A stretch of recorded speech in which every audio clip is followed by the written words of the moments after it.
갈릴리 호수는 남북의 길이가 21km, 동서의 넓이가 13km로 호수의 둘레가 52km나 되는 큰 호수입니다.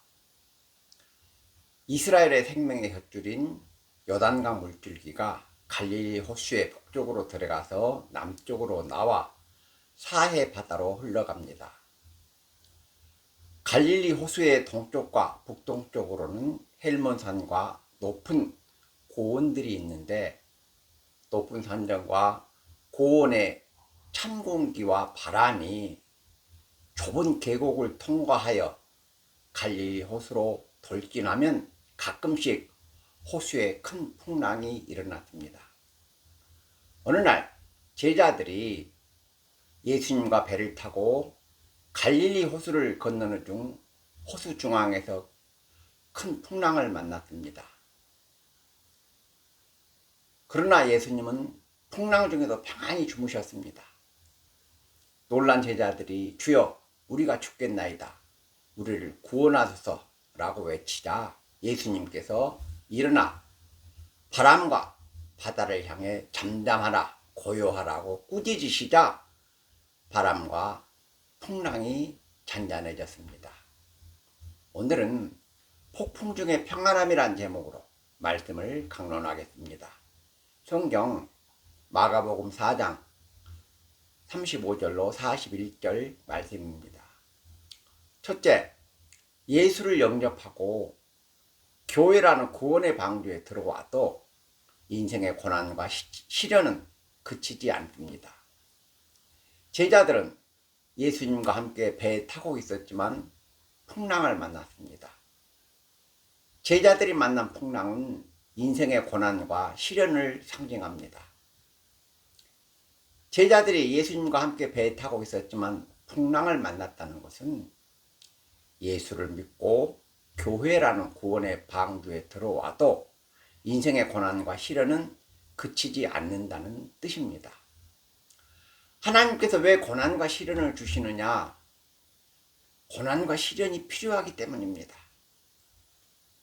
고난과 시련을 체험하지 않은 사람은 인생의 거친 바다를 항해할 수 없습니다.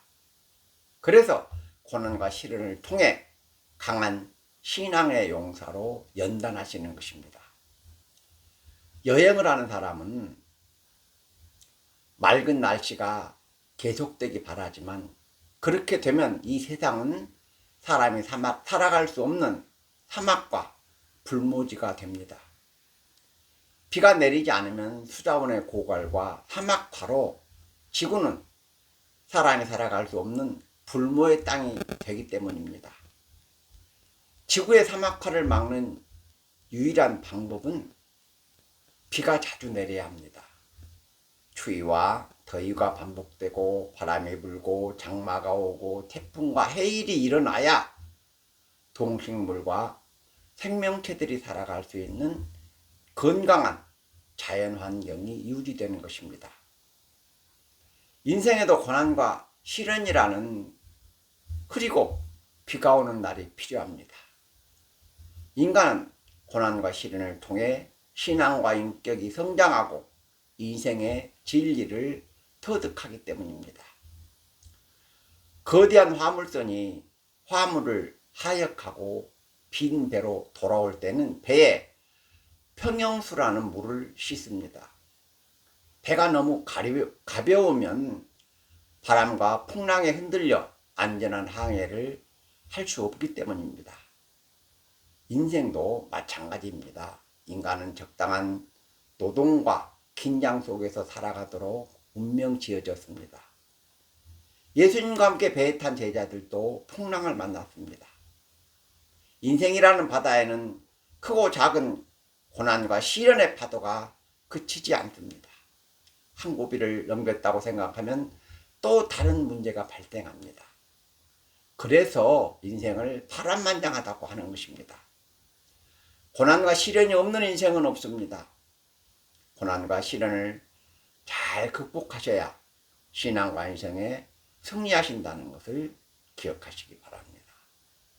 둘째, 예수님은 인간의 연약함을 아시기 때문에 고난에 처한 성도를 도와주십니다. 제자들이 주무시는 예수님을 깨워 구원해달라고 호소하자 예수님께서 바람과 바다를 향해 잠잠하라고 말씀하시자 즉시 바다와 풍랑이 잔잔해졌습니다. 예수님은 인간의 연약함을 아시기 때문에 고난 중에 있는 성도가 기도하면 성도의 기도를 들어주십니다. 고대 그리스에는 스토아 학파라는 철학의 유파가 있었습니다. 스토아 학파의 특징은 감정의 무감각입니다. 감정의 무감각이란 기쁨이나 슬픔의 감정을 초월하여 무감각하고 무관심한 심리 상태에 이르는 것을 말합니다. 스토아 학파는 사람이 기쁨이나 슬픔을 느끼고 감정의 지배를 받는 것은 누군가의 영향과 지배를 받고 있기 때문이라며, 감정의 지배를 받고 어떤 사람으로 영향을 받는 것은 열등한 존재라고 주장했습니다.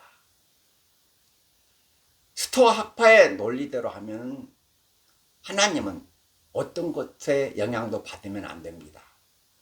하나님이 어떤 것에 영향을 받으면 하나님은 열등한 존재가 되기 때문입니다.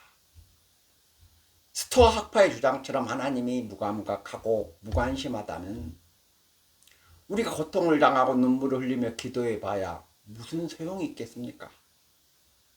예수님은 하나님께서 인간의 몸을 입으시고 이 땅에 오신 하나님이십니다.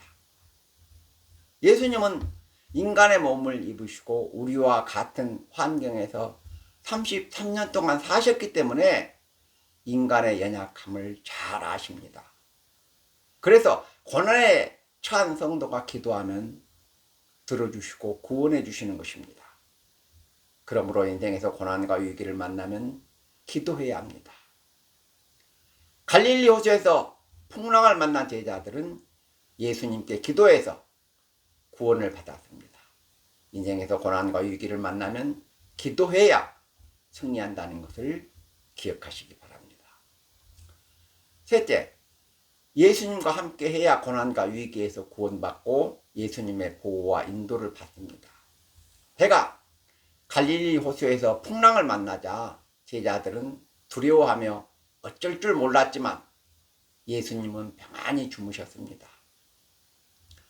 같은 배에 타고 있지만 예수님과 제자들은 전혀 다른 세상에 살고 있는 것 같습니다. 놀란 제자들이 주여 구원하소서 우리가 죽겠나이다 라고 외치자 예수님께서 일어나셔서 바람과 바다를 향해 잠잠하라 고요하라고 꾸짖으시자 바람과 바다가 즉시 잔잔해졌습니다. 예수님 말씀에 바람과 바다가 순종하고 잔잔해진 것입니다. 풍랑을 만난 제자들이 예수님과 함께 있지 않았다면 어떻게 됐을까요? 더욱 심한 고난을 받았을 것입니다. 예수님과 함께하고 예수님과 동행해야 합니다. 예수님과 함께 하려면 어떻게 해야 할까요? 말씀에 순종하고 예수님과 같은 뜻을 품고 성령으로 예수님과 동행해야 합니다. 말씀에 불순종하고 하나님 뜻을 거역하면 성령께서 근심하시고 떠나가시고 성령이 소멸하십니다. 성령이 소멸하고 성령이 떠나시면 예수님과 동행할 수 없습니다. 예수님과 함께 해야 고난과 위기에서 구원받고 예수님의 보호와 구원을 받는다는 것을 기억하시기 바랍니다. 말씀을 맺겠습니다. 첫째, 예수를 영접하고 교회라는 구원의 방주에 들어와도 인생의 고난과 시련은 그치지 않는다고 말씀드렸습니다. 고난과 시련은 성도를 천국 백성으로 연단하시는 하나님의 방법이라는 것을 기억하시기 바랍니다. 둘째, 예수님은 인간의 연약함을 아시기 때문에 고난에 처한 성도가 기도하면 도와주시고 구원해 주신다고 말씀드렸습니다. 전능하신 예수님께 기도해야 고난과 위기에서 구원받는다는 것을 기억하시기 바랍니다.